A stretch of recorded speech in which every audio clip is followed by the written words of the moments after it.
reality, not the first year. Today we try not to break the walls at least, but to build the business bridges so that the voice of international business in a free trade, in open competitiveness, in reinforcement of the business cooperation would be audible. In the present reality, we see that just at our eyes, the landscape is changing. The logistic chains are reestablished, the target markets are changing, and in these conditions, because of the prolongation of the routes, payments and the increase in the price, the center of economic activity of international business today is obviously is shifting to China, India, Southeast Asia,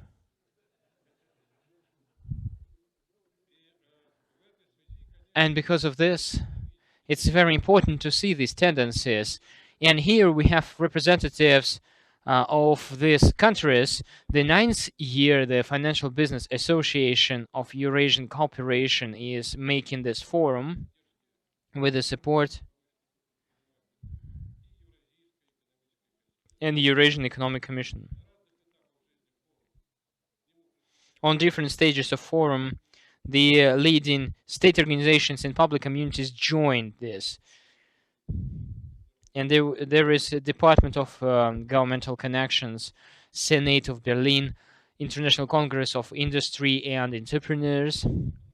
And also this year, we have as the supporting organizations Center of Industrial Cooperation of UNIDO in the Russian Federation. This is very important for us. That's why we welcome these organizations. And talking about the history of forum, I should say that the previous 8 have gathered more than 4,000 of representatives in the business community from 38 countries of Europe, Asia, and Africa. And traditionally, and numerous delegations were represented by Russia, Germany, China, Kazakhstan, Italy, India, Romania, Bulgaria, Armenia, France, Kyrgyzstan Republic, and Western Africa. Within the forums, the participants managed to discuss the wide set of questions connected to the economic cooperation on the territory of big Eurasia. We have discussed the problems of provision of the business, access to the source of capital, problems of small and medium business enterprises, international trends in the sphere of financial technologies, and other questions.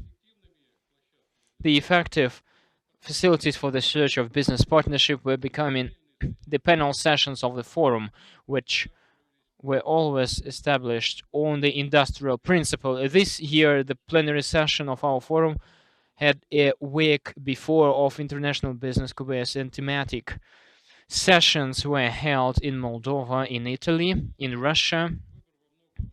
The choice was mainly stipulated by the desire of the participant. That's why the dialogue was very interesting, vivid, and effective. In Italy, there was a panel session dedicated to the topic of gold. The participants have discussed all the set of questions from extraction and innovative technologies, processing, establishment of the new logistic chains up to the jewelry production.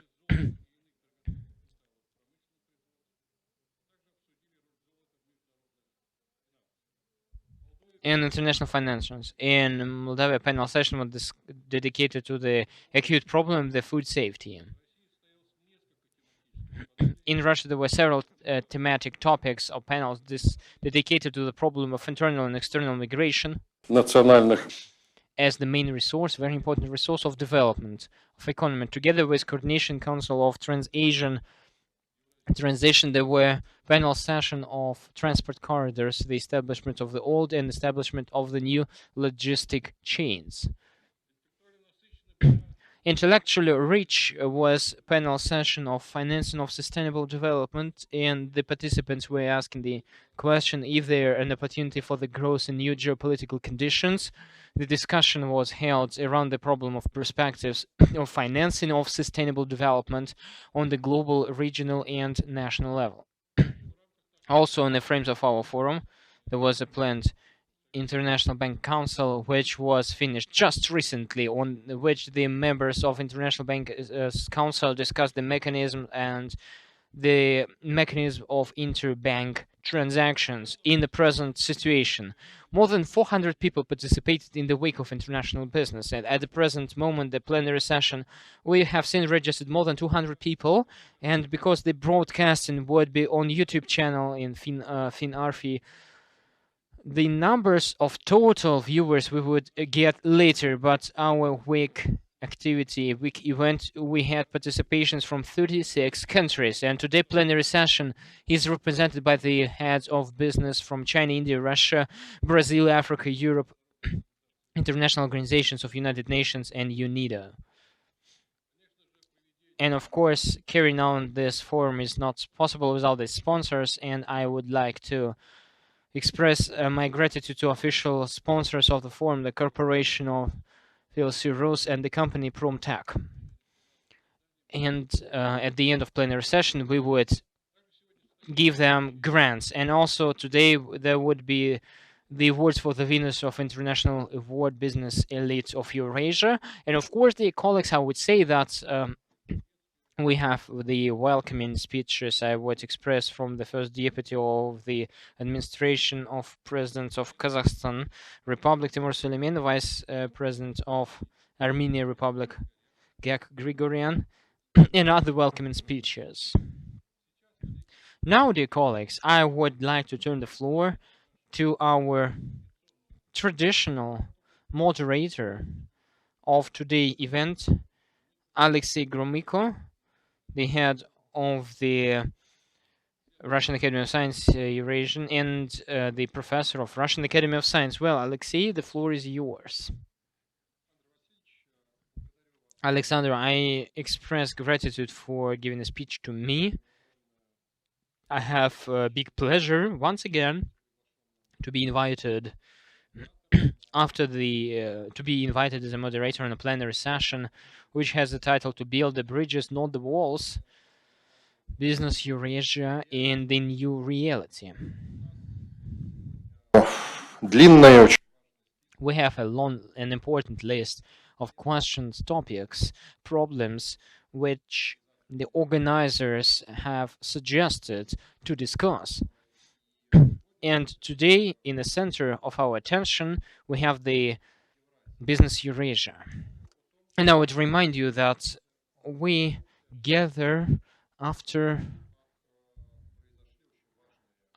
very serious activities happened, especially from the point of business in this big region of the planet.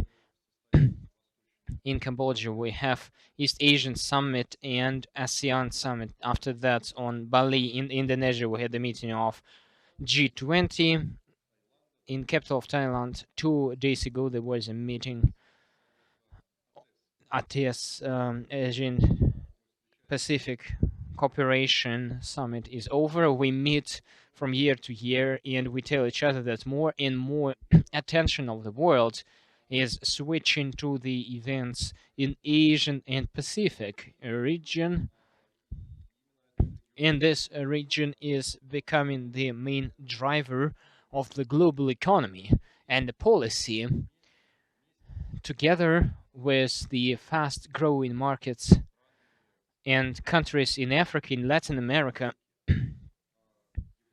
the Europe as the Western-oriented world on more and more amount of positions is setting behind and giving the leadership to the countries and organizations located in other regions of planet. I'm the director of Institution of Europe, Russian Academy of Science, and I cannot say fast, and I should say a couple of words. That set of European countries already are in recession. This is Austria, Belgium, and other countries. Quite a lot of countries were during the recession and inflation in 2023. The inflation in Eurozone is more than 10%, what is 5 times more than targeted parameter of European Central Bank.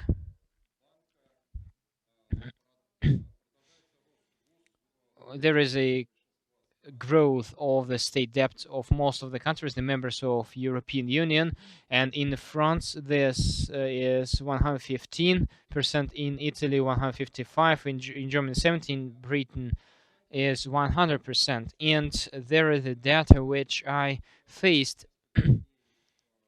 several days ago, the data on the growth in the third quarter of the present year, some of the countries which are in ASEAN. So Malaysia in the third quarter of the present year, the GDP has shown the growth 14.2%.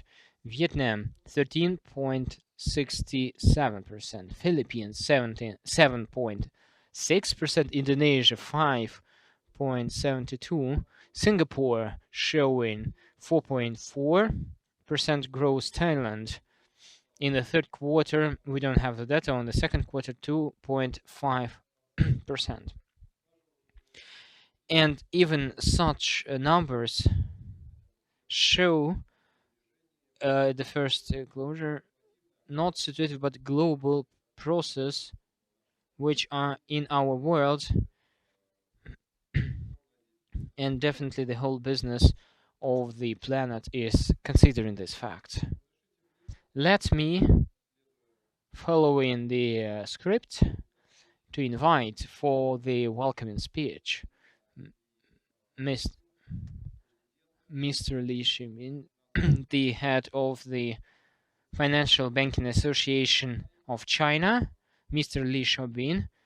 He would make a virtual speech, so I kindly ask to switch on his video, Mr. Li Xiaobin. Ladies and gentlemen, dear friends, dear participants of the plenary session, good day. I'm very glad to have the opportunity to make speech on this meeting today. To build the bridges, not the walls. That's a great motto, and surprisingly how its importance is growing in the present conditions. And several months ago, it seemed to us that we are all living in the global economy where the international cooperation was perceived exclusively as positive one, and it seemed to us could not be the source of the problems. But nevertheless, at the same moment, together with the process which are now called the end of the era of the, it's obvious that the fact that to establish the robust walls around or from the big players of the international market is also not possible. It's obvious that at the present moment, most of the representatives of the business society, first of all, understand that whatever transformation, technological, financial, political, or others, first of all, we in Asia are the partners. We can be competitive in a good sense, in a normal sense, but at the same time to build the bridges long term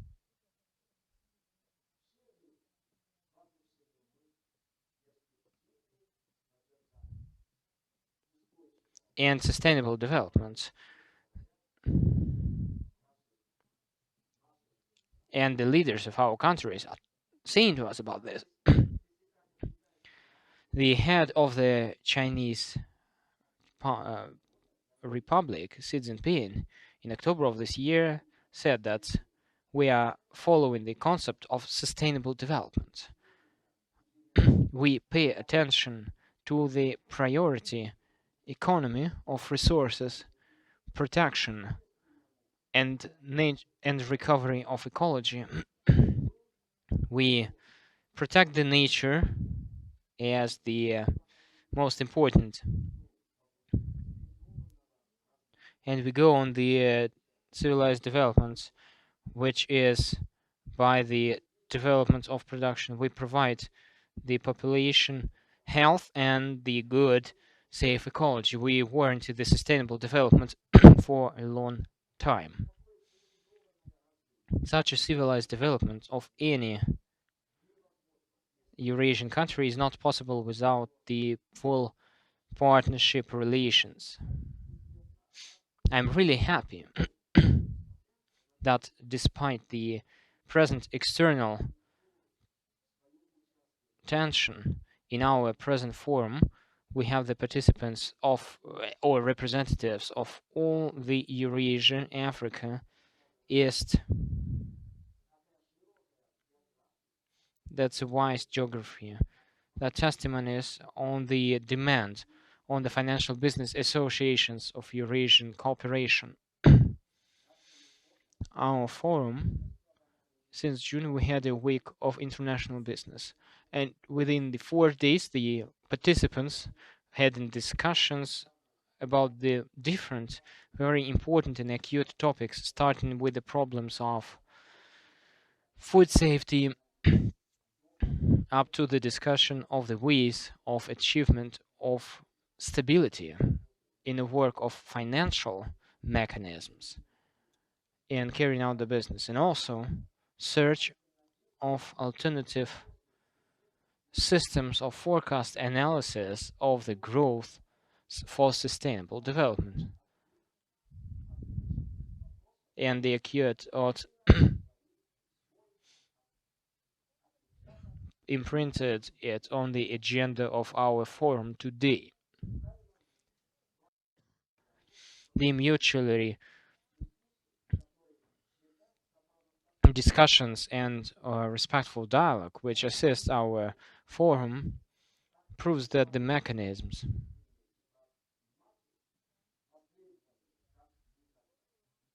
they are on demand as never before. Dear colleagues, I am pretty much sure that the representatives of the business community would find the ways to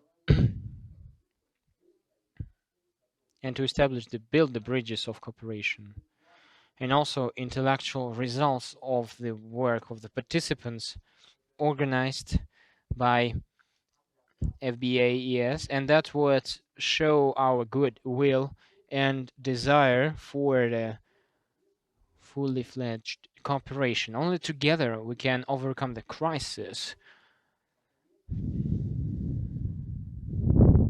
for the business. I wish you further fruitful cooperation today. Thank you very much.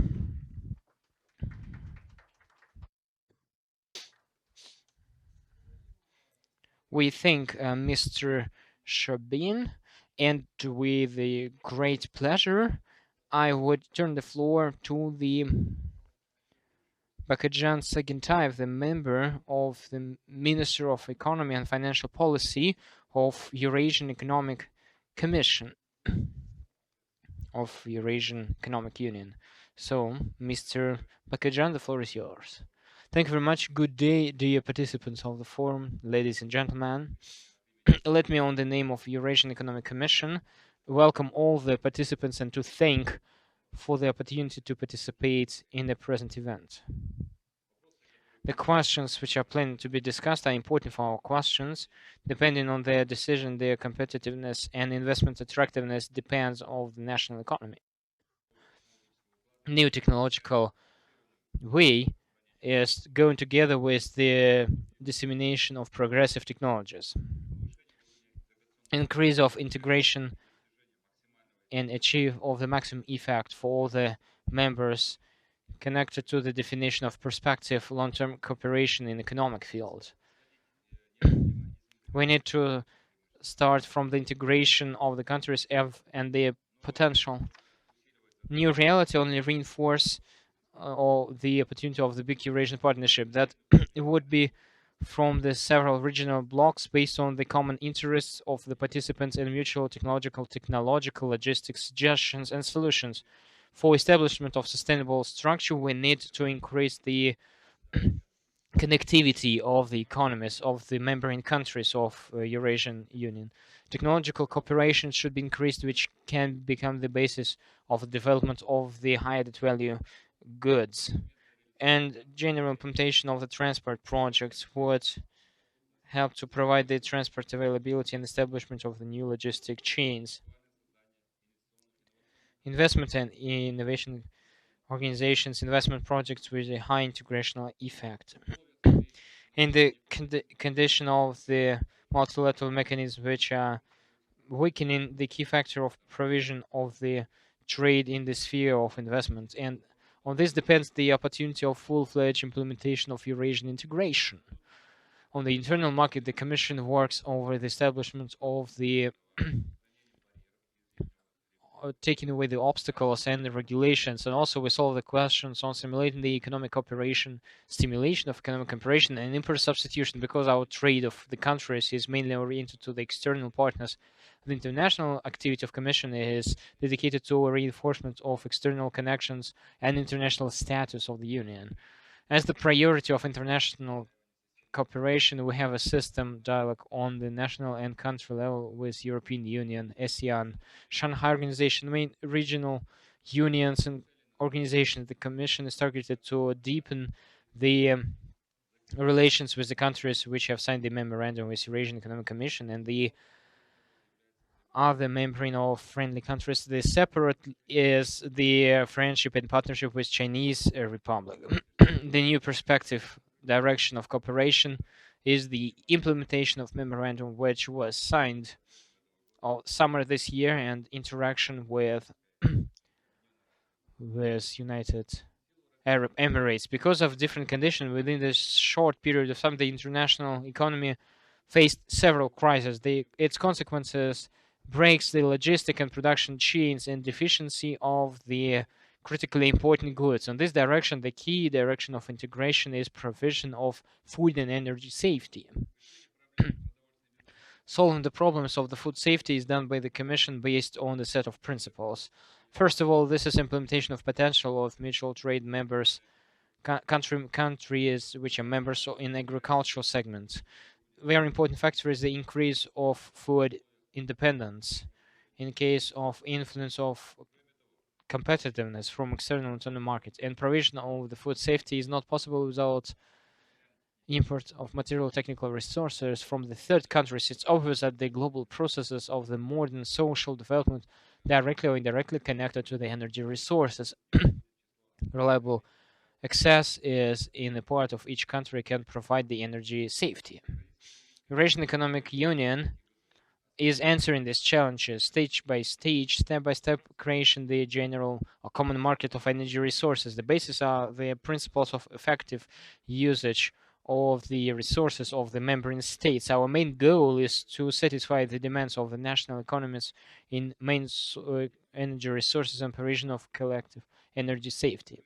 Unfortunately, we see that the members of Eurasian Economic Union are behind in the climate and climate changes and monitoring of the climate conditions. This is in the condition of the green economy, which becomes priority for many countries, and we make the implementation of the roadmap in the field of climate agenda and preparation on the implementation of green economy. And I'm pretty much convinced that on territory of Eurasian space, the sustainable development goals, we must be more decisive, using more potential of leading international organizations. The Commission is ready to cooperate with all the parties interested in the development of Eurasian integration and reinforcement of potential of our economy of our country. So we're always glad to provide our facility for discussion and promote the improvement of the business climate, sustainable development, and solving other challenges which are we facing. Thank you very much for attention.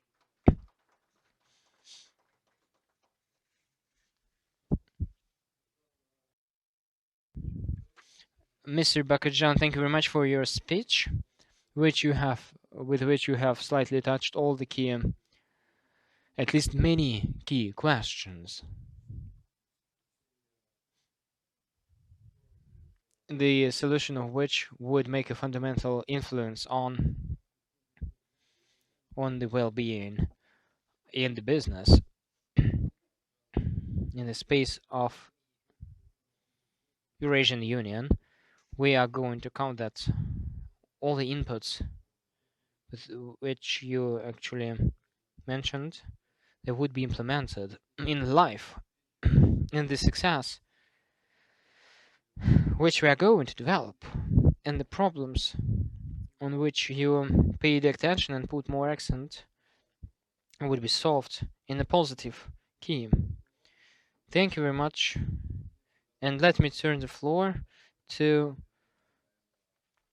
Rodrigo de Lima Baena Soares, plenipotentiary ambassador of Federative Republic of Brazil in Russia.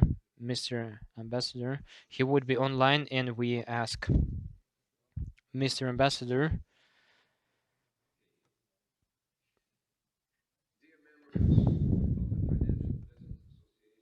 Дорогие участники бизнес-ассоциации. First of all, I thank Alexander Murichev, Chairman of the Executive Board of the Financial and Business Association of Euro-Asian Cooperation, for the invitation. It is a pleasure to take part in this important event to share some Brazilian views on relevant topics such as sustainable development, food and energy security, and further cooperation with Eurasia. The concept of sustainable development itself was built with an active participation of Brazil and was acclaimed at the historic Rio '92 conference, also known as the Earth Summit, exactly 30 years ago. Brazil was the first country to sign the United Nations Framework Convention on Climate Change at the Rio '92 and has since then remained a major participant in the international regime, underpinned by the said convention. Sustainable development and three main pillars, economic, social, and environment, became an inevitable part of public policies, not only in Brazil, but all over the world. Brazil, in different bilateral, regional, and multilateral settings, has called for the implementation of the 2030 Agenda for Sustainable Development in its three dimensions in a balanced and integrated manner by mobilizing the means required to fully implement it. The COVID-19 pandemic, conflicts and its consequences, such as the energetic and food security crisis, made the challenge of fostering and promoting the Sustainable Development Agenda even more complex. More than ever, we need to support economic recovery, social development, and environmental protection, always respecting the principles of common but differentiated responsibilities and of respective capabilities in the light of different national circumstances. As the world's most biodiverse country, a great food producer and exporter, having 84% of renewable energy and a reliable representative of developing countries, Brazil plays an indispensable role in now discussions and processes unfolding sustainable development. Brazil firmly believes that trade and investments are powerful tools to promote sustainable development. Market integration, trade liberalization, end of illegal subsidies, and discriminatory measures can contribute for a better allocation of resources, foster efficiency gains, create new jobs, reduce inequalities, strengthen food security, and decrease the impacts on nature. Building bridges, not barriers, as this event suggests, is more important than ever. In this sense, selective sanctions, which Brazil does not apply and considers illegal, does not contribute to our efforts. In the field of energy, the capacity to generate renewable energy corresponds to 84% in Brazil, higher than the world average of 38%. Due to massive investments, the share of solar energy in the Brazilian energy matrix reached 6.9% and wind energy 10.9%. Last year, Brazil registered a historical record in free market power plants expansion with more than 3 gigawatts installed. 75% of the plants implemented were wind, biomass, and photovoltaic. Last year, Brazil was chosen by the United Nations as a champion of energetic transition. In the future, Brazil has the potential to be a great exporter of clean energy and green hydrogen. Brazil is also one of the largest producers and exporters of agricultural products and food in the world. We are proud to know that Brazil feeds 10% of the world's population. Just to mention a few examples, Brazil is currently the world's largest producer and exporter of soybeans, coffee, orange juice, sugar, world's third largest producer and largest exporter of chicken meat, and the world's second largest producer and largest exporter of beef. When we talk about guaranteeing food to the world, Brazil is by all means a reference. And all this while observing the basic principles of sustainable development, with intensive use of technologies and without expanding areas of deforestation. Brazil will always be part of the solution to any global food crisis. I would like to stress that this is impossible to have sustainable development without food security. Brazil is ready and open to increase the economic cooperation with our Eurasian partners. We have a strategic partnership with Russia, and we foster the dialogue between the Mercosur and the Eurasian Economic Union. We firmly believe that our businessmen should explore the multiple opportunities that our both markets offer. In order to achieve this goal, it is really important to get our business community closer. You can always count with the support of the Brazilian embassy in Moscow to strengthen the ties between Brazil and Eurasia. Thank you very much.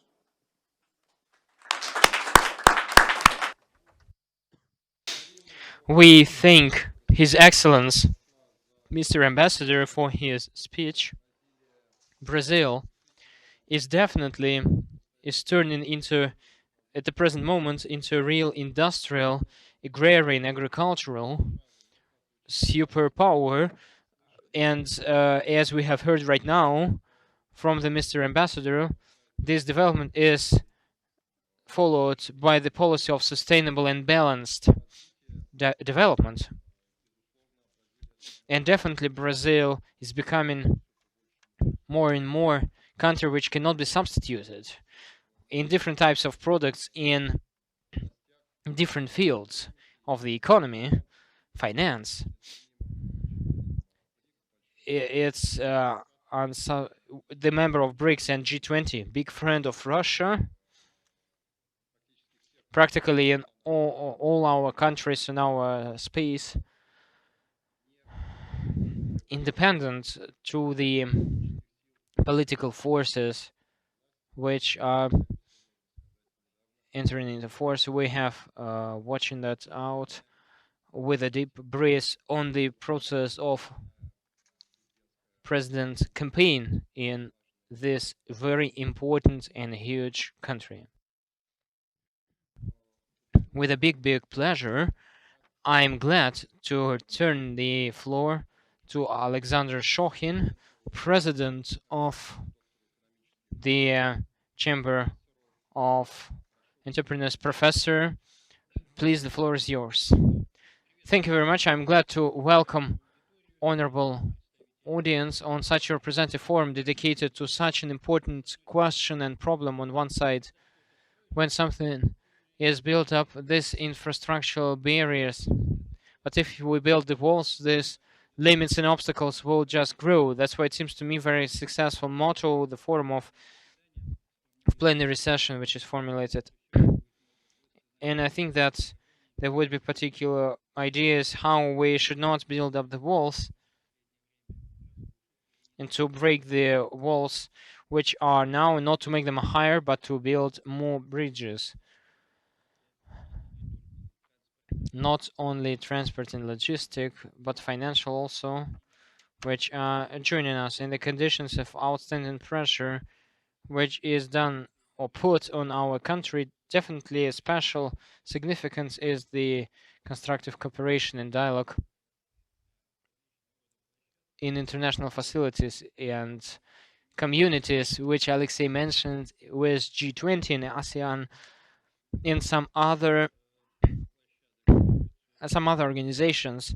I managed to participate in Business G20 summit on Bali several days ago, and I should say that Business G20 was adequate community to bring to our foreign partners the position in which not only Russian businesses interested, but the business community generally, and in particular, we talk about such directions which get in the recommendation of the business G20 and Russian representatives in business G20. I was pushing forward, promoting, I mean, the inclusive, open, and sincere, effective partnership dialogue.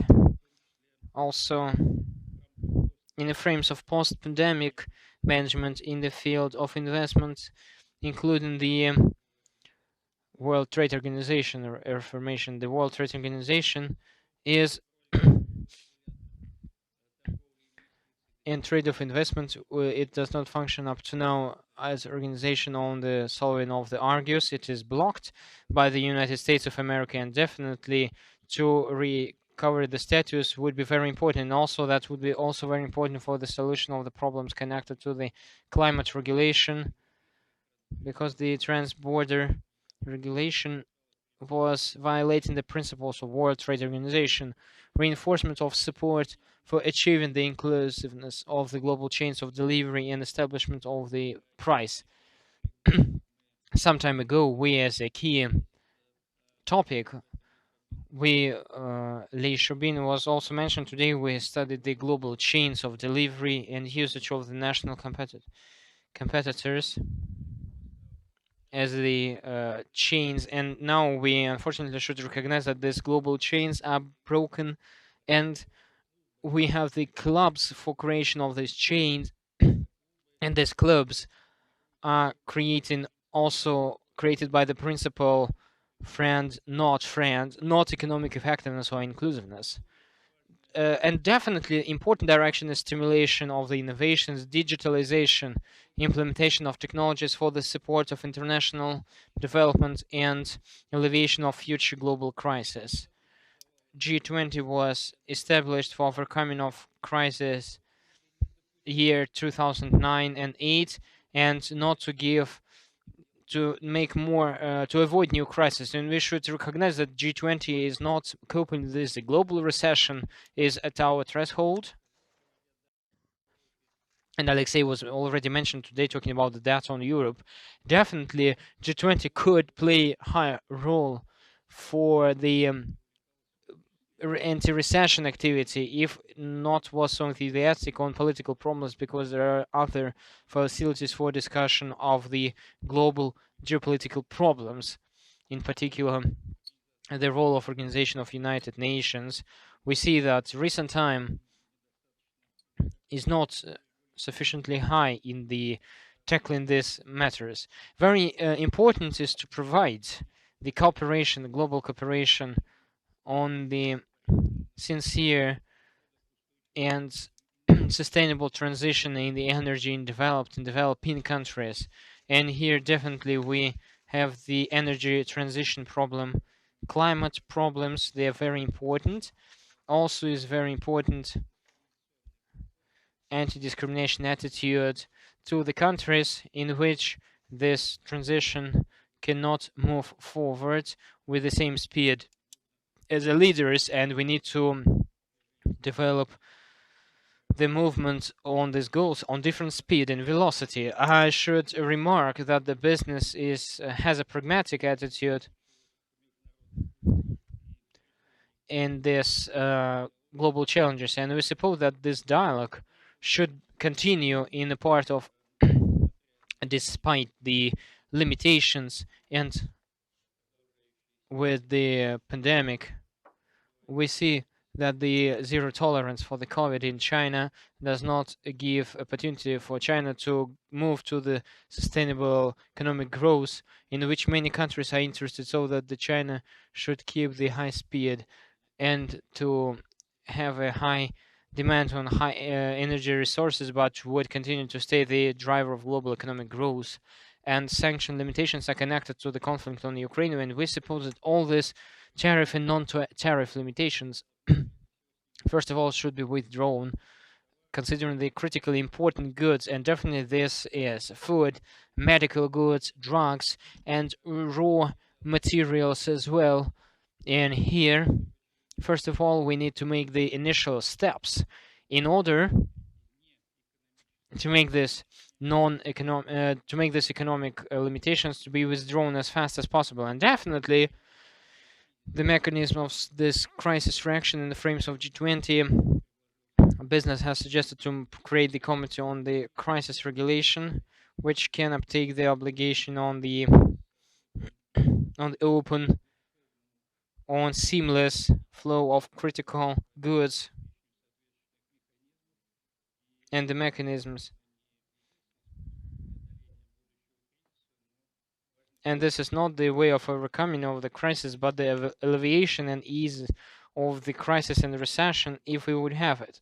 The next year, I would mark that the Indonesian presidents in G20 was very tolerant and objective, impartial from the point of formulation of the final documents and recommendations of the business G20. In the next year, as you know, there would be India in the G20, in the business G20, and we hope that we would manage not only to keep this constructive and positive impartiality,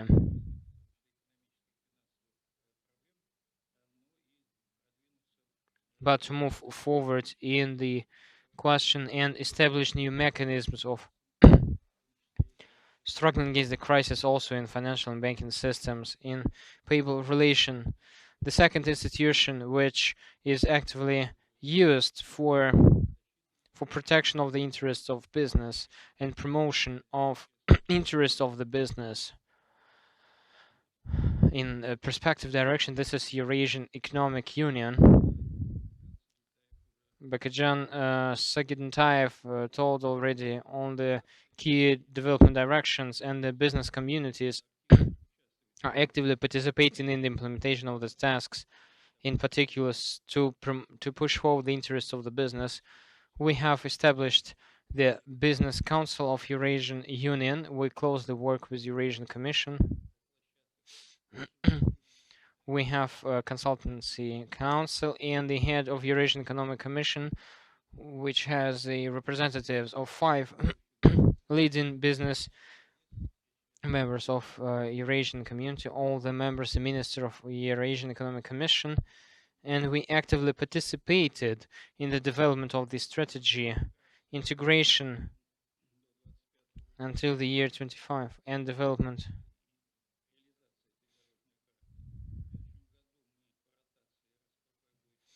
And according to rotation,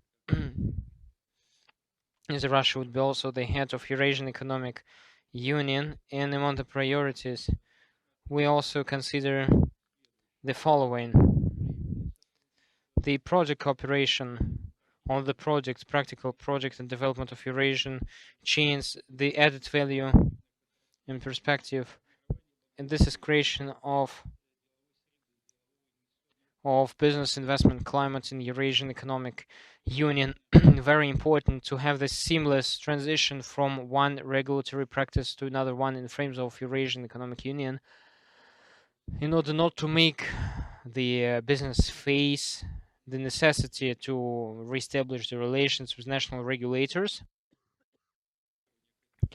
Financing of cooperation project is very important development of the system of payments and calculations and in the national currencies with the usage of digital tools.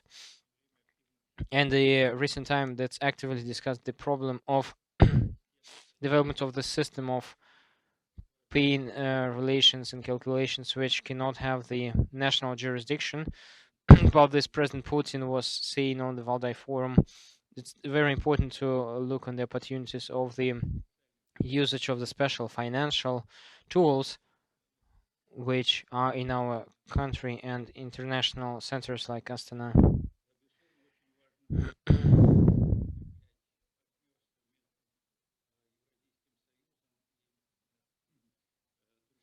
And it's very important to strengthen the partnership with other countries, with Latin America. And today, representatives of these countries show that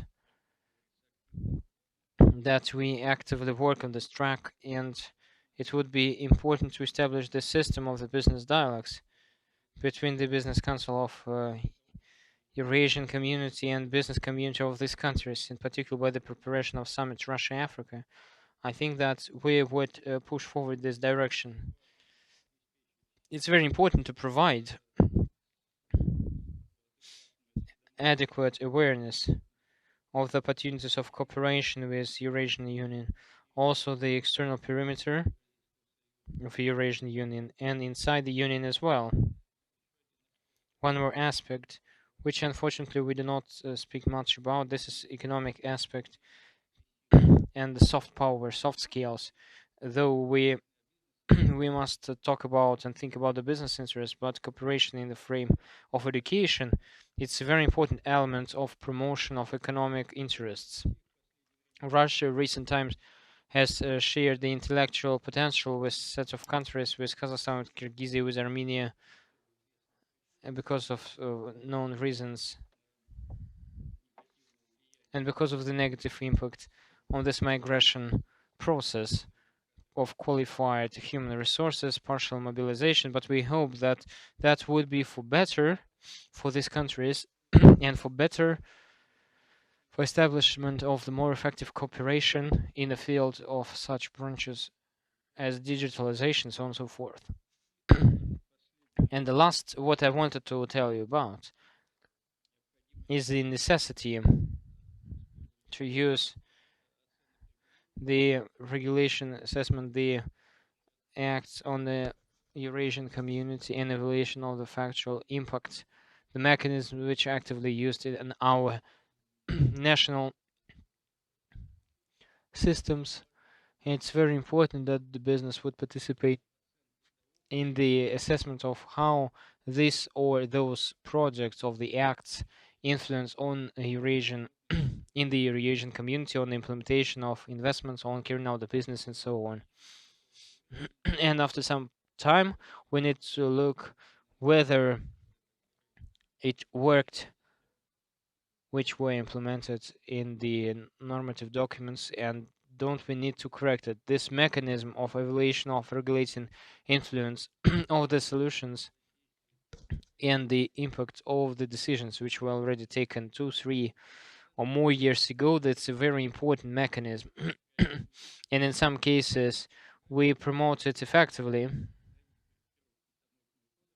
Correction of the custom code and some in some directions we have still the reserves. And the final remark, it's a big Eurasian partnership, the project which we are speak about several years, and we need to think about the entry out of Eurasian Union, and not only with the BRICS but and Shanghai Organization, but we need to add to these abbreviations BRICS plus, Shanghai Organization plus, and the more pluses we would have, the better would be for the business. Thank you very much.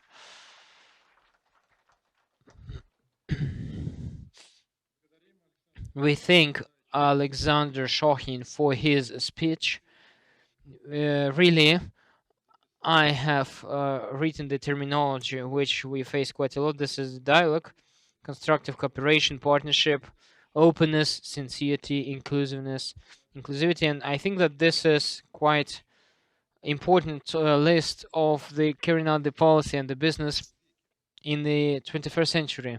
We can count on that this overview to the relations between the countries, different partners would be more and more becoming dominating. Alexander Shokhin mentioned World Trade Organization. This is to the question of the global management and regulation. And once again, in his speech, we can hear the point that our country, the status of this crucially important international organization should be recovered, and the activity of arbitrage body of World Trade Organization, which is blocked since Donald Trump presidency, it should be recovered.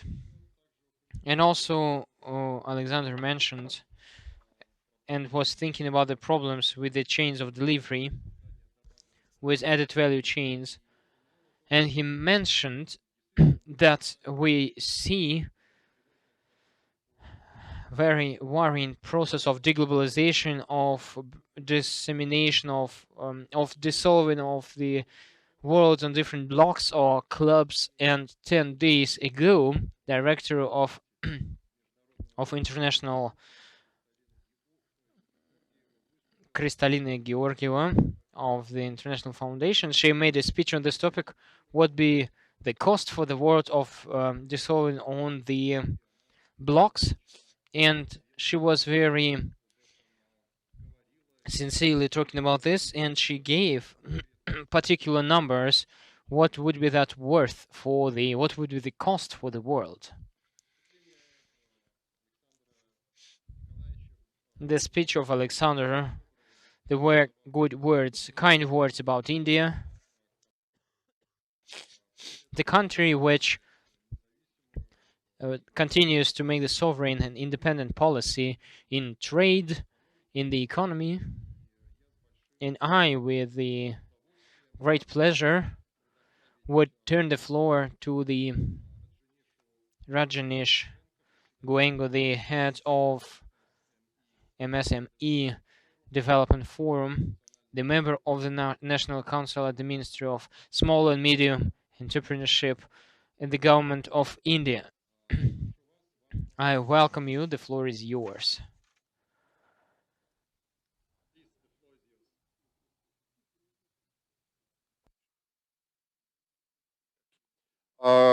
Коллеги, у нас Dear colleagues, we have special equipment, and you have an opportunity to listen to the simultaneous interpretation from French, from English. That's why those who need this support, please, you can kindly use it. You can use our technical meanings.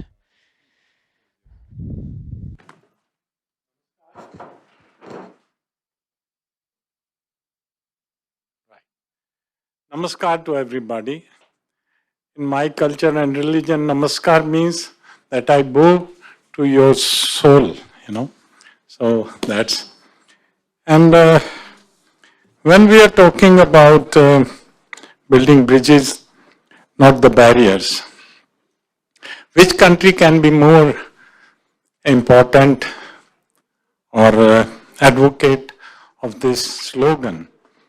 Because if you see the G20 slogan this year, which India has given, so it's mentioned in our religion, Vasudev Kutumbakam. If you see the slogan, you will find there. My culture and my religion and my country feels Vasudev Kutumbakam means the whole world is one family. So in my culture, my country, my religion, there are no barriers.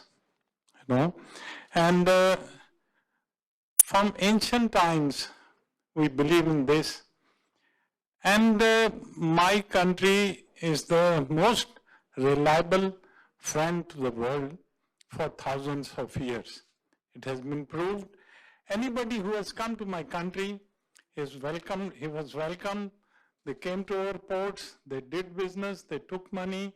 They made money. And finally, one time, East India Company came and grabbed our country. Even then, we accepted them. So, making bridges, maybe today, due to some greed and some other things, we are making those barriers. So I'm not here as the representative of my government. I'm from a non-government organization. I thank Alexander and Mr. Manish. I was here for the first time 1 week ago. When I got this invitation, it was a great opportunity for me to come to this international forum and have the opportunity to address the highly educated, experienced, some are diplomats, some are government people, and I represent SME sector, small and medium sector. Sometimes we don't get opportunity to speak in such a big August gathering, you know. So my first thing should be, which my country is pleading, that my friend from China are sitting here. As per my personal feeling, today China is factory of the world and a economically powerful country.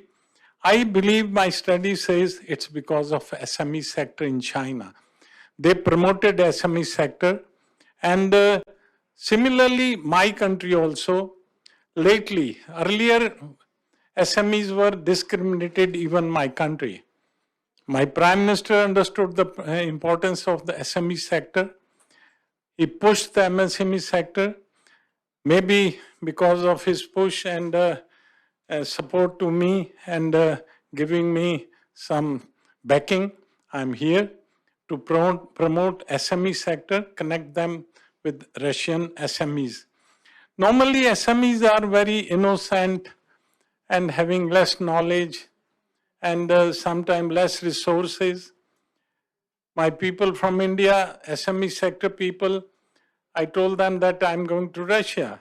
He said, oh, Russia, there are so many problems, this, that. They don't know, they're innocent, they are busy in their small work. So I told them, come on, I'll do your hand holding, I'll connect you with the SMEs of Russia. Similarly, I found SMEs of Russia are also very innocent, simple. They don't know how to go to India, how to connect them. They want to partner with Indian people, Indian businesses, but they don't have opportunity. That sometimes are not able to. Let's say I came here, my people called my embassy here. They said, Mr. Goenka is representing SME, he wants to meet the Honorable Ambassador. So firstly, the door was not open. Then my office connected through the government. Doors got opened. Then I explained, I was with the ambassador yesterday. I explained him that any country, if they have to grow their SME sector. I understand Russia is having around 23 to 24% SMEs. But I believe that world over, 90% business trade industry is in SME sector. My country, without SMEs having any support or any, backing of the government, they have 50% contribution in the manufacturing sector and 45% contribution in the exports, while they're not getting much support from the government bodies. Very recently, our government started giving them support. So, fortunately, maybe virtually or physically, I'm told 56 countries are member of this forum. So I want to use this forum that please give opportunity to your SME sector, give them all the ease of doing business facilities, and they can only make sustainable, in this we are saying sustainable development is possible with the growth of SME sector. When SMEs work in any country, my SME forum, MSME Development Forum, has by now 22 chapters globally. Sir, when a corporate comes to any country, he already has connections, He has bureaucratic connections. He has his consultants. They pick him from the airport, take him to the hotel or a meeting place. He finishes the meeting and goes back. And a person like me of a medium sector, we come, we go, hire the taxi, we talk to the taxi man, we go to the hotel, we go 2, 3 hotels to find a reasonable priced hotel, we talk to them. So we are not only doing business, we are the social and cultural ambassadors of our country. We mix up with the local people. We exchange our culture, we exchange our language, we exchange our views. So we become cultural and social ambassadors of the country also. So this helps in growth of the business. Here I came for the first time last week.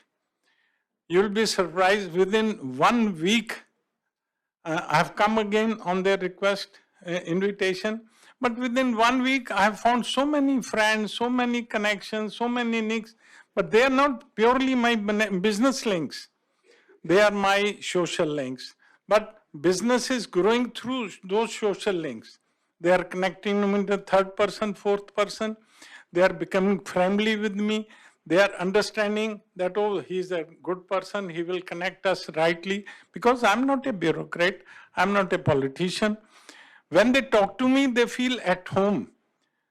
10 Russian companies, SMEs have shaken hand with me. They said, Mr. Goenka, we want to go to India. We want to do some business. And can you connect to the right people? I said, you can go to your embassy. You can go to my embassy. He said, no problem. I have gone, but I need a person like you, an organization like you. So I was given 10 minutes because it's very emotional subject for me. I can speak for 1 hour. And, this Moscow International Financial and Economic Forum, I'm grateful to them. And they are going to do some MOU with us. I'm surprised that such a big organization doing an MOU with such a small organization of SMEs. But I'm too encouraged that my focus, we are all-time, all-weather friends of Russia for traditions. And recently, President Putin has said, future lies with India. But sir, this gesture is going to make me ambassador of Russia in India. Big people, big politics, we are not concerned. Sir, we want to live. We are 80 to 90% population of any country. We are not bothered what is going on the top.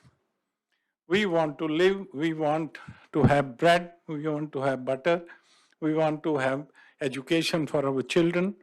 So we want that brotherhood throughout the world should prevail. That our Prime Minister of my country has clearly said that we are friends in all circumstances. And we don't want any complications with any country, and we don't want any country to have bilateral complications. So I have so many things to say, but looking to the limitations of time, and I will say in the concluding remark that India and Russia has the never before opportunity to grow together in so many sectors. MSME has tremendous, we say MSME because in India we have micro also, lower than the smaller, because small people are much more. MSME sector has great potential in India, and I have found in Russia also. Sir, we have this platform, MSME Development Forum. We invite all global SME friends, MSME friends. We will give them non-cost services in India. And in our 22 chapters we have around the globe. Our contacts can be through Russian embassy in India and Indian embassy in Russia. We have great support. We have been supported by Russian embassy to come here to interact with the various buyers, sellers, and Indian embassy has also given us very big support. We have created this platform for Russia. We are opening an office here, and we welcome all our SME friends from around the globe, whoever are listening. I'm told 10,000 SME members are all over Russia, but they need some hand holding. And I'm very glad that this platform has invited me, and through me, they have invited all the SMEs of India to cooperate with Russian friends and business, and we'll work at the ground level and without any profit motive, and help our SMEs around the globe. Thank you for giving me an opportunity to be here in this August gathering. And once again, I'm really obliged to Mr. Alexander and my friend Mr. Manish. Thank you very much. Господин Гуенко, большое спасибо.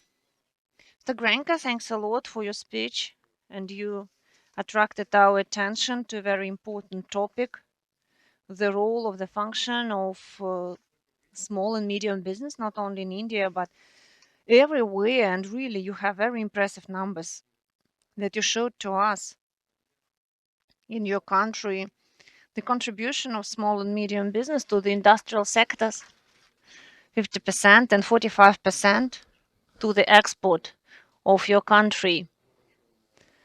And also, what is also very often mentioned, that small and medium business is not just the business, it's also the special cultural diplomacy.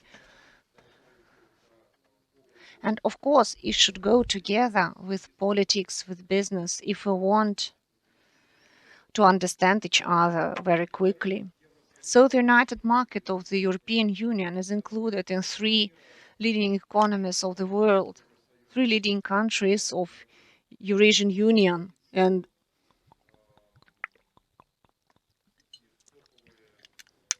it has top positions in technological sphere. And now I would like to give the floor to the general manager of the Association of European Business, to Mr. Tadzio Schilling. Please, you take the floor. Thank you, Alexei. So, dear participants of the conference, dear ministers, dear ambassadors, it's a great honor for me to speak today during this session. And we really heard a lot of very important statements here about how to change the current trend, not to build new barriers, not to build new walls, but on the opposite, to go back, to build the bridges and to increase the international cooperation. So I want to agree with the statements that Alexander gave to us, that it's absolutely necessary and that it's sad that on the basis of what we see, economic rationality suffers. Decoupling in English, and Alexander called it deglobalization. So it is really against the economic logic, and of course we support those calls that we need to change these trends. So because the international political economic situation is changing, so the international cooperation also has very difficult time. But the reality actually increased the task. So now we have a bigger task to expand the market, that the state companies and Eurasian companies have, and that should be solved to reformat the international institutes of trade and finance, and a part of them, like it was said, is now at the intermediate stage. So it's necessary to find the decisions to strengthen the integration, to bring closer the legal systems. So it's a very important statement that I heard today, and there is no difference if if it is Kazakhstan or China or some other business, but this is the harmonization of the rules, and it will help to develop the new tools and finance the investment projects. So there are many opportunities that lie in the markets of the Central Asia and in Caucasus. So there we really need to attract finance from state and private sources. And so it was necessary to implement the investment projects. So the conference showed the climatic agenda and the technological transformation. So it was a list of questions, the solutions that would strengthen the international welfare so we can actually continue it for a long time. The European business works in all countries and of course in Russia, and the development of local system and the cooperation with business and also with Eurasian countries and improval of the international financial climate is of course very interesting for all the sides. We are witnesses how many companies started to look more actively with a lot of interest to these regions that I mentioned. And a lot of countries' manufacturers are involved in this process. So in this situation, when we create the new shipment chains, we can see a lot of new companies who do not quite understand how they should organize businesses in those countries where these chains go. And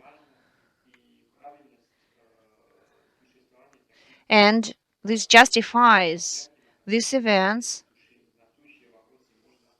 where we can discuss these questions. So that's why in this situation, the role of business associations is very important, like the opening of the platforms for international economic development that can send to the right place the restoration of agricultural relations and also to provide the necessary dialogue between the business community and the administration at the regional and federal level and interstate level. So for these associations, we can also organize the consultations for the regional organizations of Eurasia, where we can discuss the new approaches to the cooperation that help us to avoid the competition between different initiatives. And some practices should be used, and also the cooperation of regional organizations can help to stabilize the situation. And I would like to give you one example. For example, our association is a partner of leading business associations in the regions, like EO Bank in Kazakhstan or the bank in Uzbekistan. And so we started the new Eurasian information resource that is aimed to give consolidated information, consolidated data for economic, legal, and integration policy and trends of this region. And also the key news that participate in the association. In October in Azerbaijan, That was 15th Economic Forum, and the main goal of it was the help with the dialogue of the big Eurasia. And so there was another business mission of our association that participated in the work of the forum, and we also attended the second Uzbekistan Economic Forum at the beginning of November. And so the scale of change, the increase of the participants from these countries is really impressive, and our delegation had a great opportunity to know this, and they could see how it could help us and how to stay alive during this crisis that I mentioned already. So we hope to develop and to widen our partnership programs, and so in this way to help business to solve these new tasks that are set by a new time.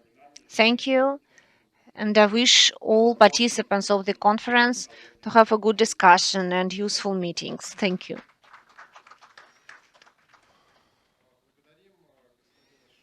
Okay, I would like to say thank you to Mr. Schilling for his speech. And now I would like to attract your attention to the fact how Mr. Schilling focused our attention on the concern that now in the world, politics and the efforts to politize everything, all relations between countries now press on the economy more and more and press the economic logics. And of course, business suffers and consumers suffer, buyers suffer. So the population suffers. And of course, we need to agree that in these conditions, business has to play the stabilizing role, and the role of business associations is increasing. That shows, our meeting also shows it, and all the speeches that we had according to the program. And now I would like to give the floor to the president of Chinese entrepreneurs in Russia, Mr. Zhou Litun. Please.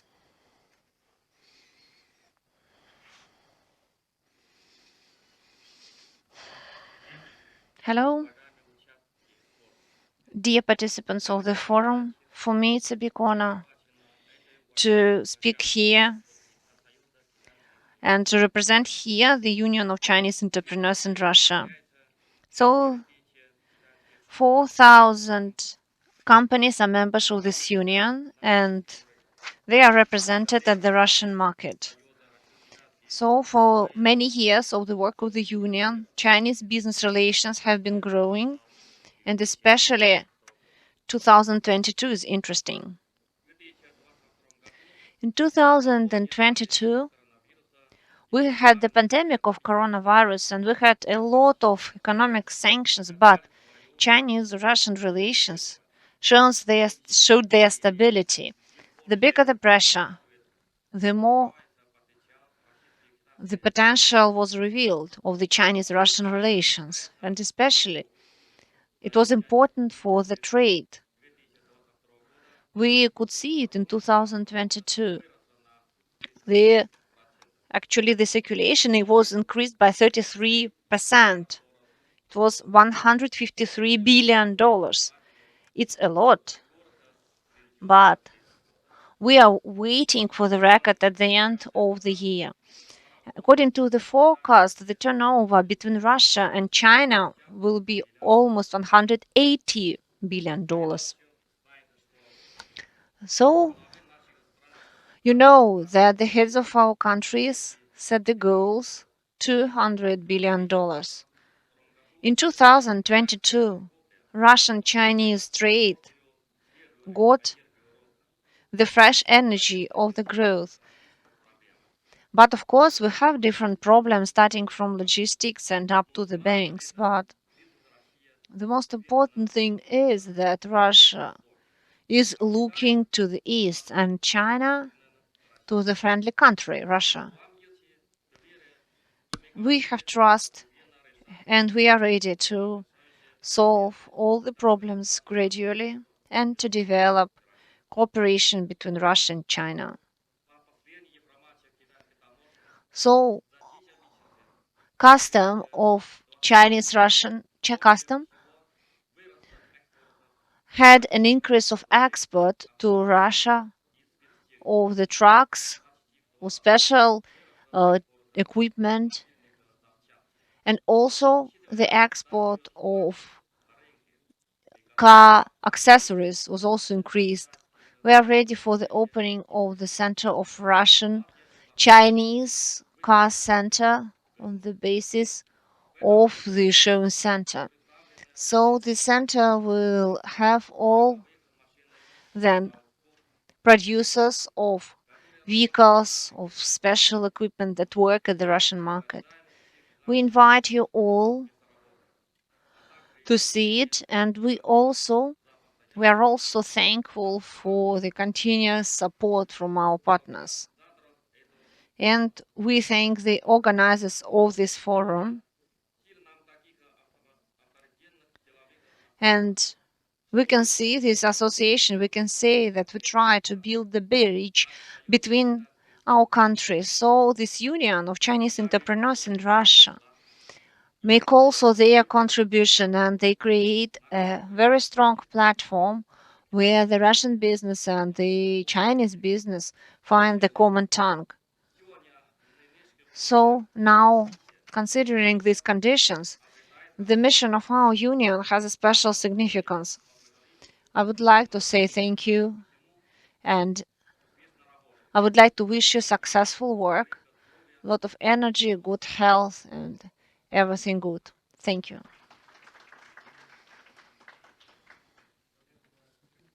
Thank you, Litsun. Thanks a lot. And really, in these 10 months, the turnover between Russia and China was increased up to $150 billion.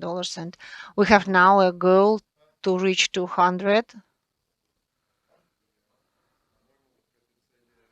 So we think that we are approaching this goal. So thank you for your speech. And now I would like to give the floor to Sergei Karatkov, the director of the Center of International Industrial Cooperation, UNIDO in Russia. Thank you. So, we prepared a presentation about the research of cooperation and the investments in the Central Asia, but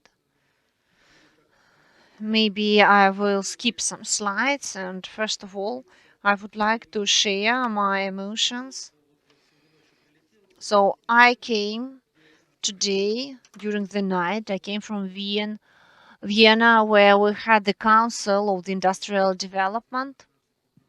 And this was the highest body of the Organization of the United Nations for the Industrial Development, UNIDO.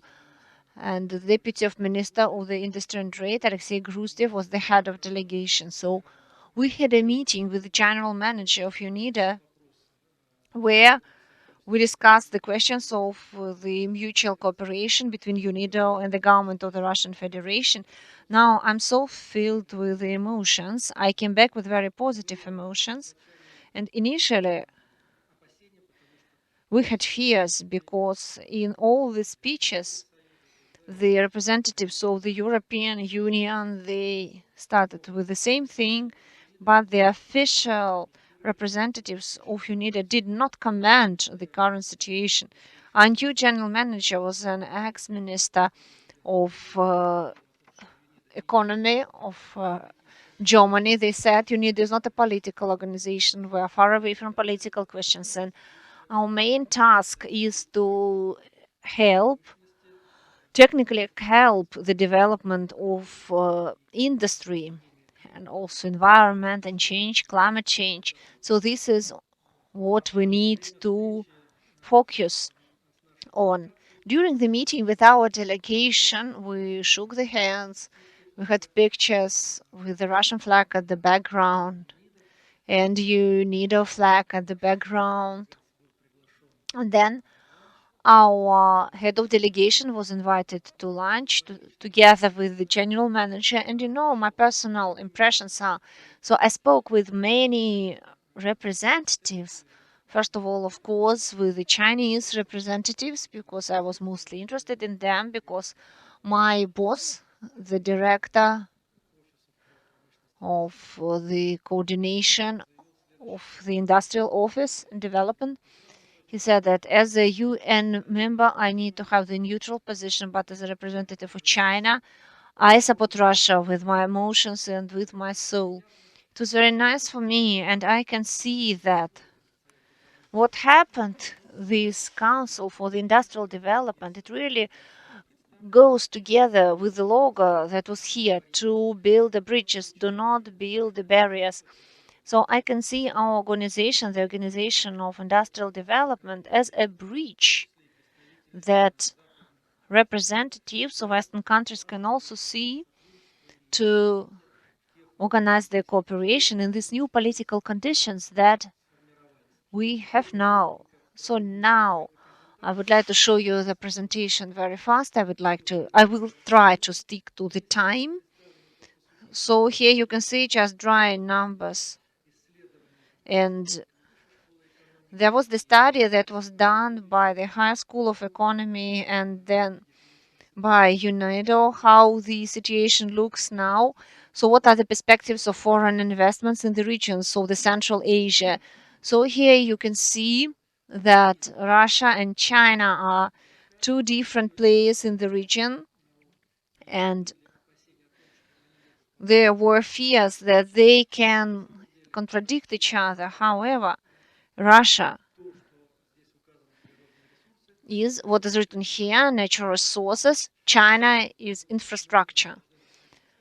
So we need to find the compromise here and the possibility to organize the cooperation in these regions. So here you can see the initiatives for the Eurasian cooperation. Chinese initiative, One Belt, One Way, that covers all our countries that are represented here, and also Europe. So it's also included in this concept. Here we show what are the conclusions that we can make on this topic. So once again, I would like to say thank you for the invitation, and we expect that our cooperation will develop and improve. Also, during this meeting between the General Minister and the Deputy of the General Minister, it was said what priorities UNITA sees. It was BRICS, BRICS Plus. UNITA was mentioned in the General Declaration as a company that can help with the industrial development of these countries. And also then they said that there can be very high interest for the mining, for the sustainable mining industry, and technological transfer in this question, and agricultural business, what was mentioned by General Director. I would like to say thank you once again and to wish the participants of the conference health and good success. Thank you. Also thank you that you share, as all other speakers, the motto of our meeting.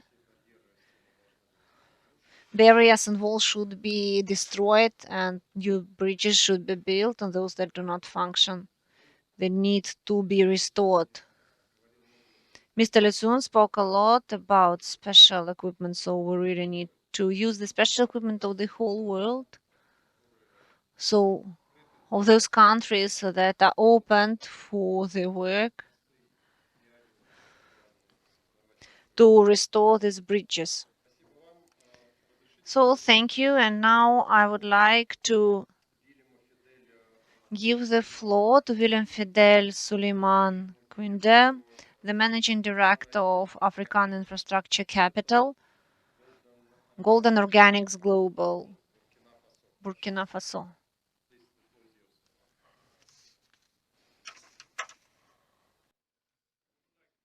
thank the financial and business associations of the Eurasian Cooperation, its president, Mr. Alexander Chef, and our distinguished speakers, as well as Mr. Alexei Gromyko, who will be moderating this forum. It's a pleasure to be able to come and give you the perspective of the new frontier continent, Africa, on the international cooperation and the current status of the existing bridge, as well as the future perspective. I am myself a former UN official. I did my career in Asia. So hello to my former colleague from UNIDO. After which I moved to the Middle East, where I have been for the past 10 years. I see myself as a person with rich business culture. And if you go to my LinkedIn profile, I'm not only a global speaker, but somebody who actually work really hard and actively for creating bridges between the different continents where I have lived.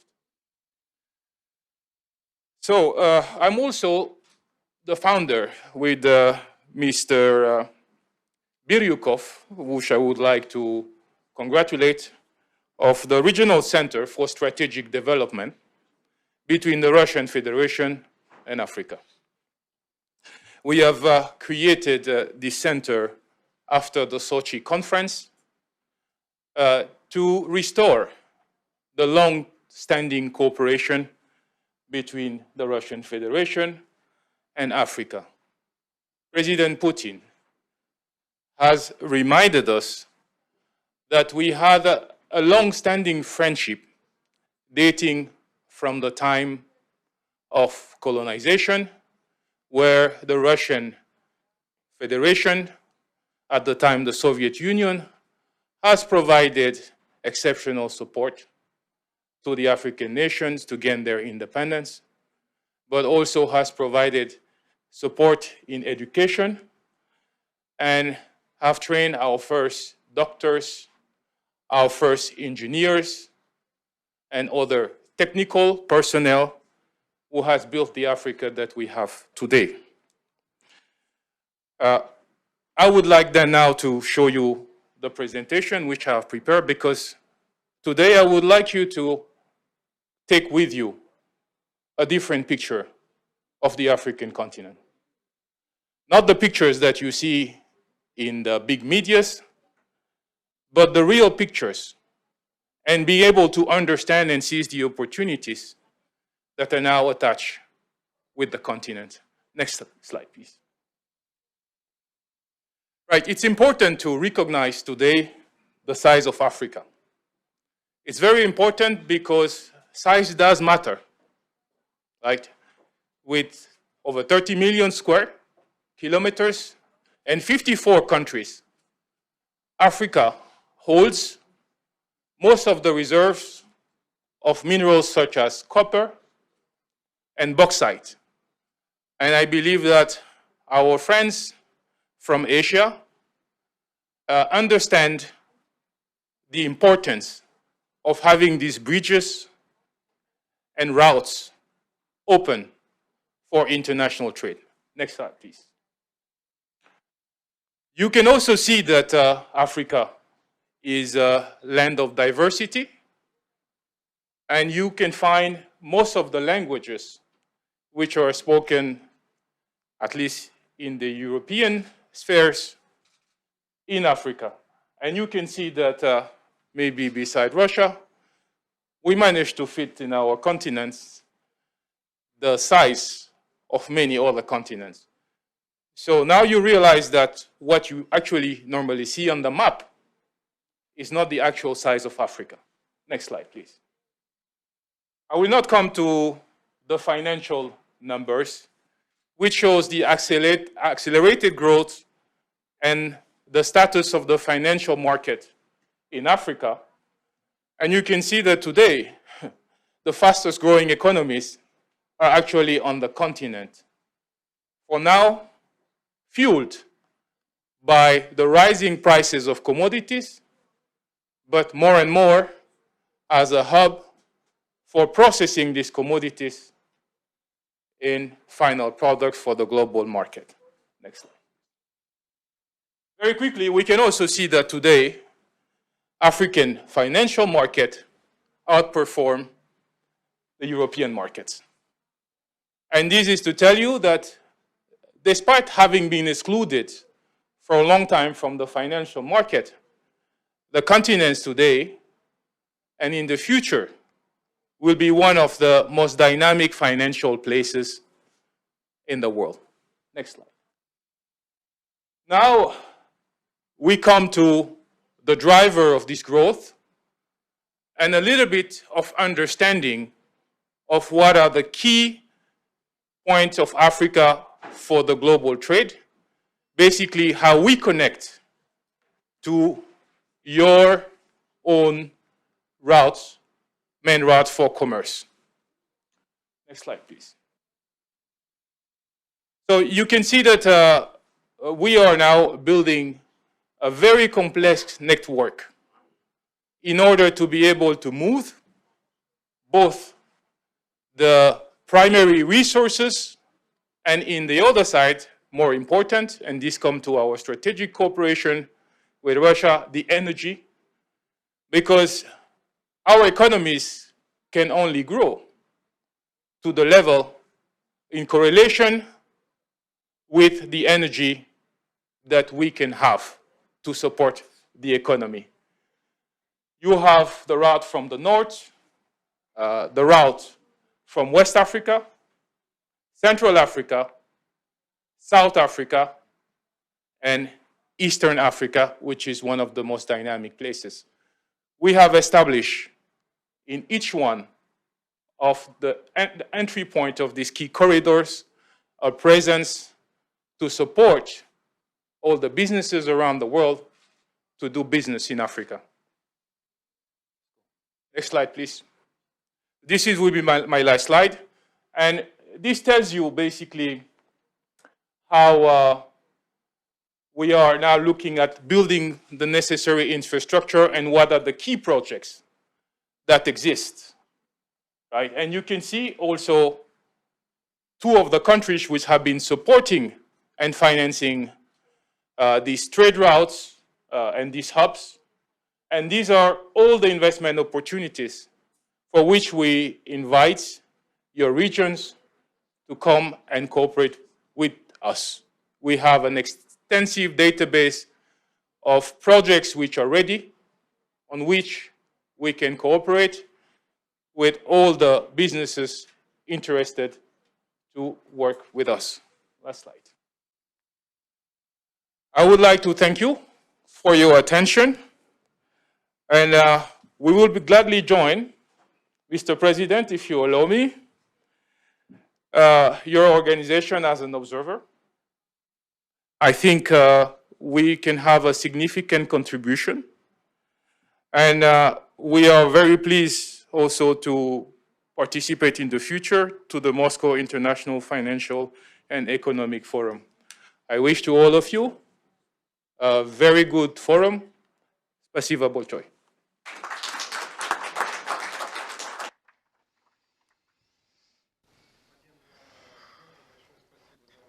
So, thanks a lot for your speech.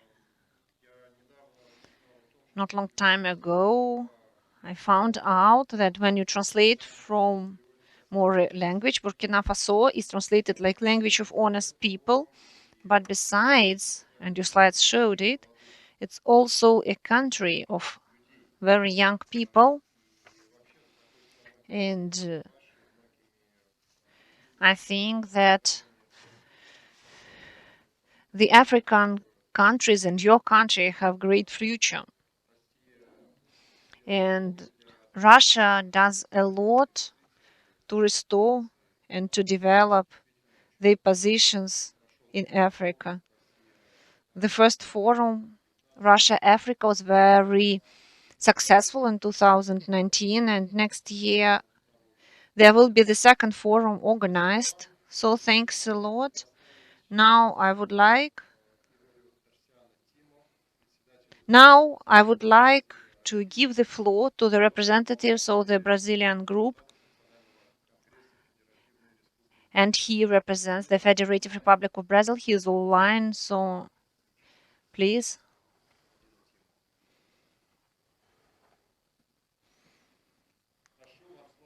So I'm giving the floor to you.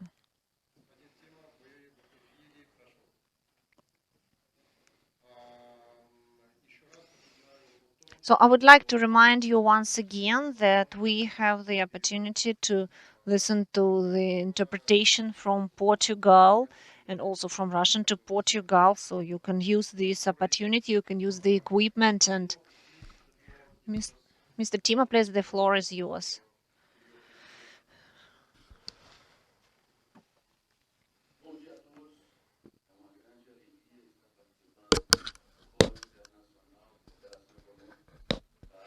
I would like to welcome everyone here.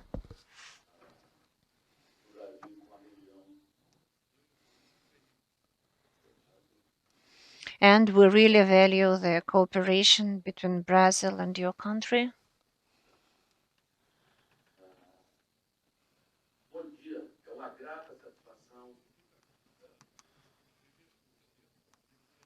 So for me, it's a great honor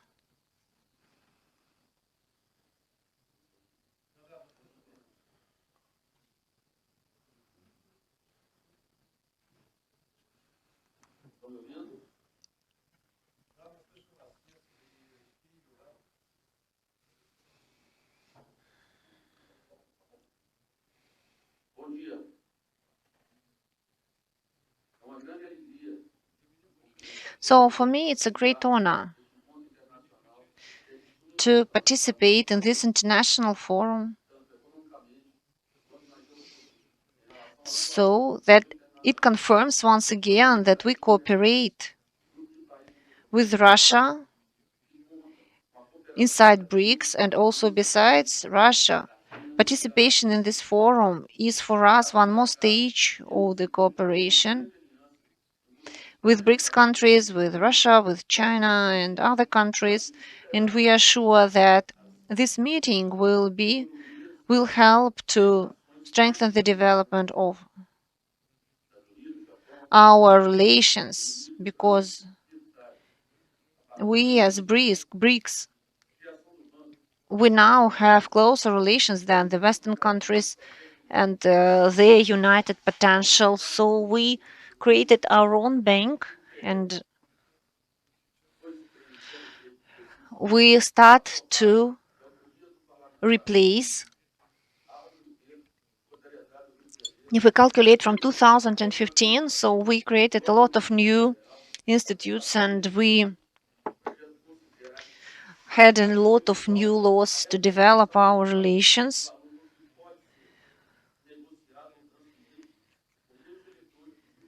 And now we pay a lot of attention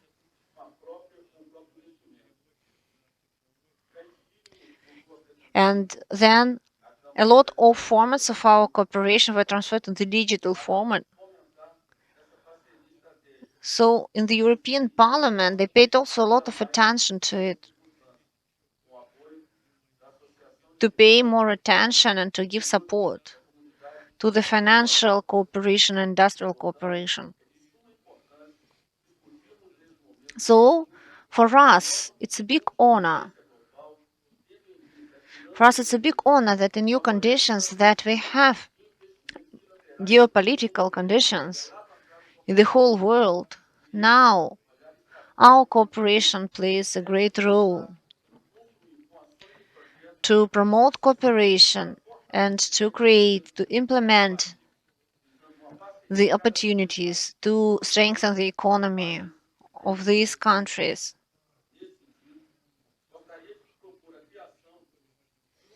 And to make the cooperation an important factor. So now we pay a lot of attention to the financial cooperation, including cryptocurrencies.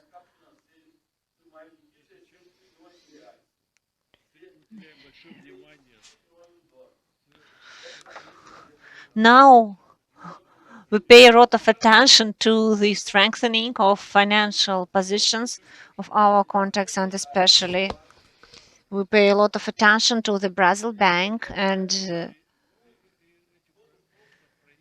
these projects of cooperation in the sphere, especially in new formats, including the cooperation in traditional spheres like meat trade. We want to cooperate in sea transport and also in other types of the transport, in railway transport, for example, in Brazil, because we're a continental country, and for us, development of railway routes play a great role. So we need to increase our role in the development of these initiatives in other countries. So then in BRICS, we can develop not only our opportunities, but we can also develop the opportunities of the countries who are members of BRICS, because for us, it's a very important strategic element in the progress of our economy, and it is one of the opportunity for us to strengthen our financial potential, so we can understand that Brazil is a source for the whole world. So we really have a great responsibility here, and our role will then become bigger than we can fulfill our mission. Thank you.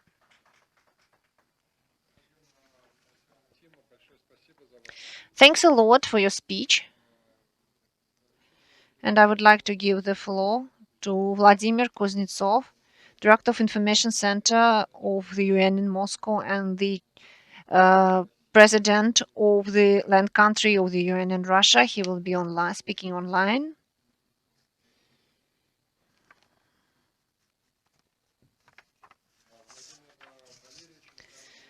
So we can see you and we will hear you. So please, you take the floor. Thank you, dear Alexei and Alexander. So thank you for the opportunity to speak here at this forum. The topic that was discussed by the participants is very important for the global agenda. So if we analyze what the UN offers to us, then we can see that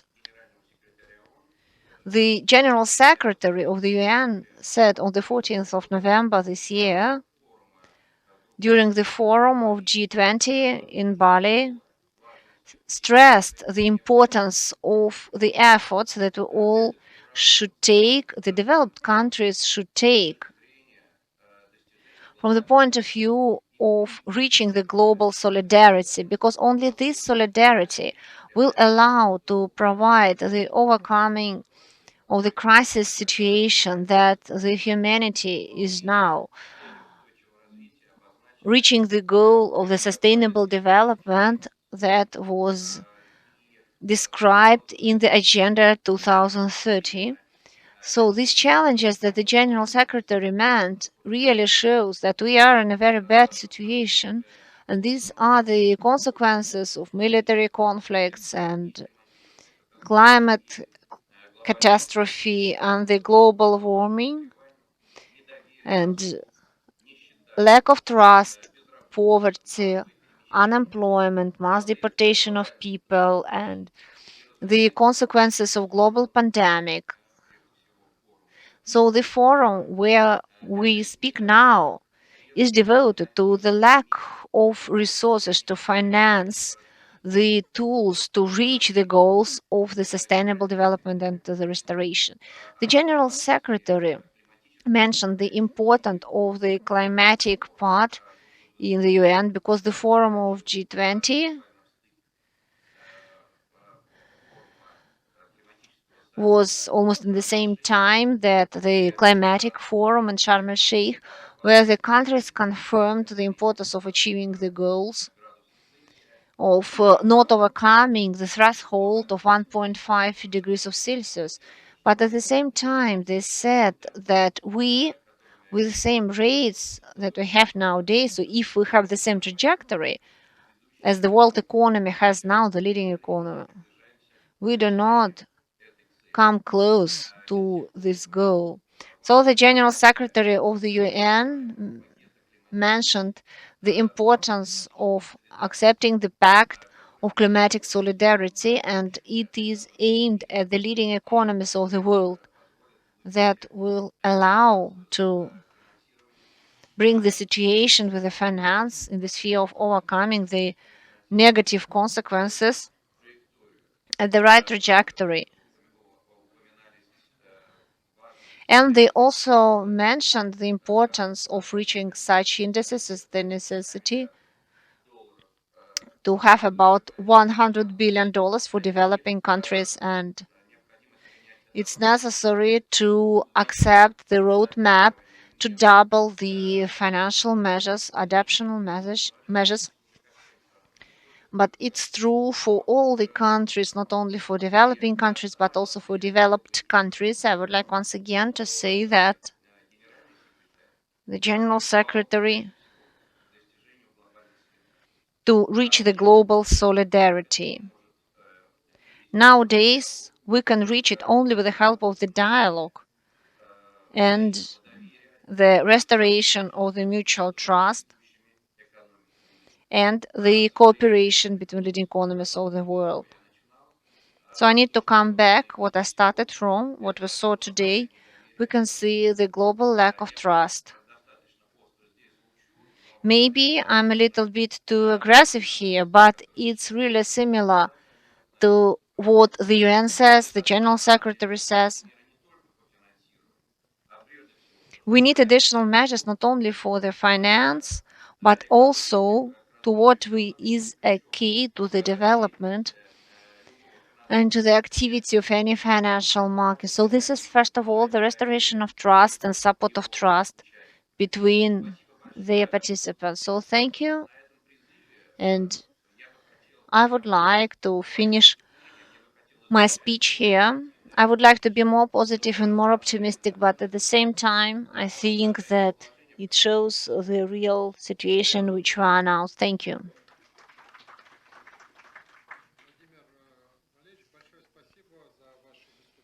So thank you for your speech, and we really heard the optimism in your speech and also the concern of the situation that we have now globally in this world. You reminded us several times about the formula with which the General Secretary spoke about several times, global solidarity.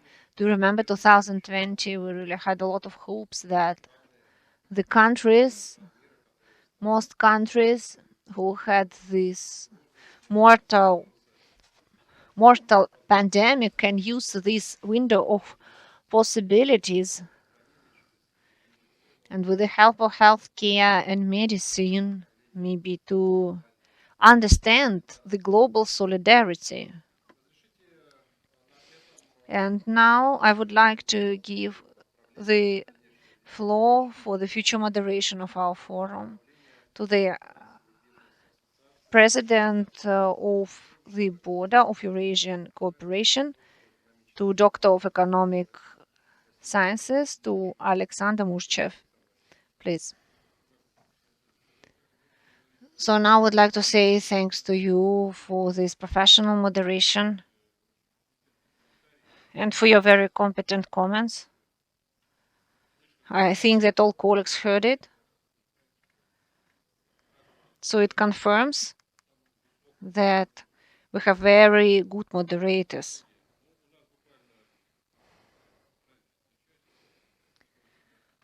So I will not now take a lot of time. We'll now give the prizes and awards.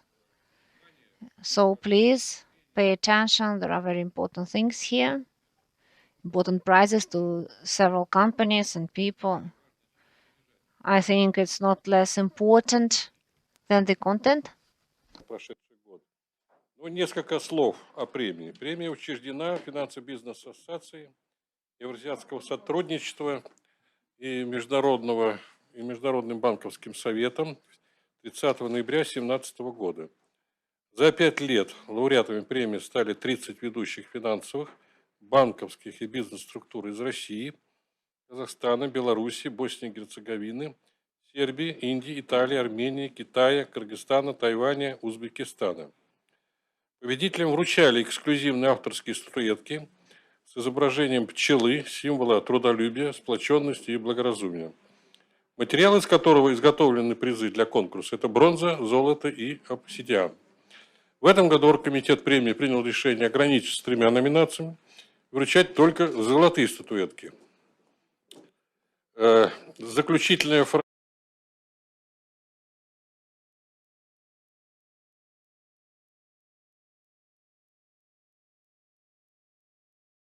Развития и эталон надежности. Прошу на сцену. Да, я прошу, значит, мне помочь здесь при вручении этих наград, поэтому я прошу, значит, Бакиджана Абдировича Сагентаева и Александра Саича Котлярского, как первого вице-президента ФБАЕС, помочь мне при вручении этих наград. Бакиджан Абдирович, напоминаю, он является председателем наблюдательного совета ФБАЕС, кроме того, что он министр Евразийской экономической комиссии. Могу начинать? В номинации «Эталон стабильности» золотую пчелу мы вручаем китайской компании «Элсирус», возглавляет которую президент ФБАЕС господин Лишабин. Статуэтку получает спецпредставитель акционера по стратегическому развитию корпорации Тамара Борисовна Гусева.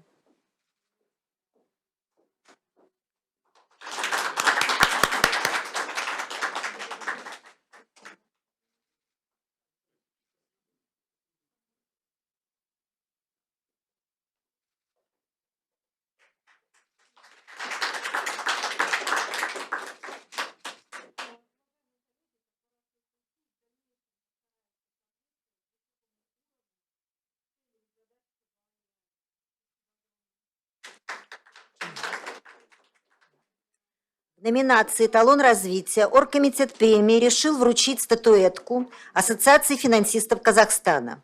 Статуэтку получает председатель Совета ассоциации Елена Леонидовна Бахмутова.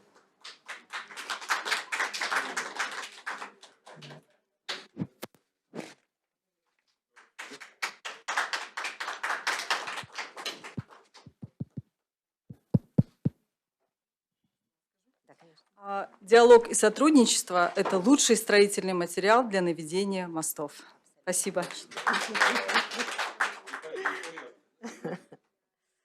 В номинации «Эталон надежности» победу одержала итальянская компания «Ливора». Статуэтку получает владелец компании «Ливора» Андреа Болди.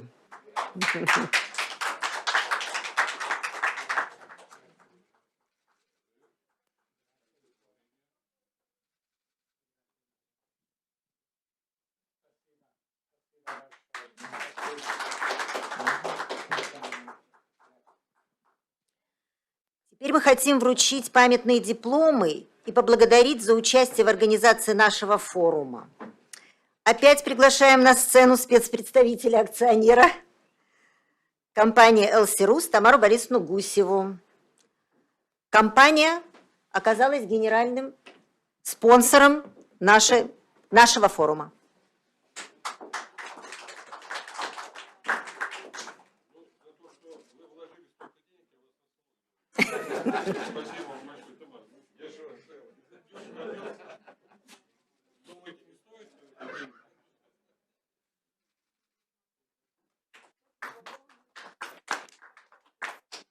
Особую благодарность хочется сказать Александру Исаевичу Котлярскому, который в очередной раз стал спонсором нашего форума. Мы хотим его поздравить с этим и поблагодарить.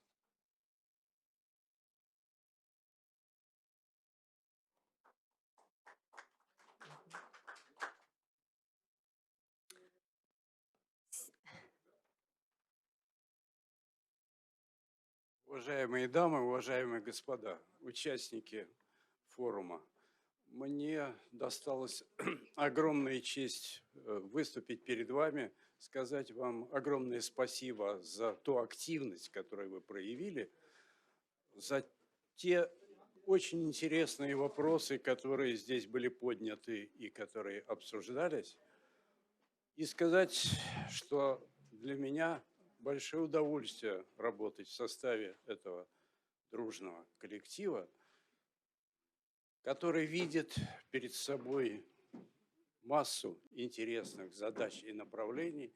Безусловно, они будут решены, и мы еще не один раз увидимся на этих форумах в следующие годы. Спасибо за внимание. Спасибо вам. Еще один важный момент, который увенчает, станет итогом нашего форума. Сегодня состоится подписание меморандума о сотрудничестве между Финансовой бизнес-ассоциацией Евразиатского сотрудничества и Индийской ассоциацией Форум развития мелких, малых и средних предприятий. От ФБА меморандум подписывают генеральный директор ассоциации Олег Владимирович Березовой, с индийской стороны председатель-учредитель Раджниш Гаенко.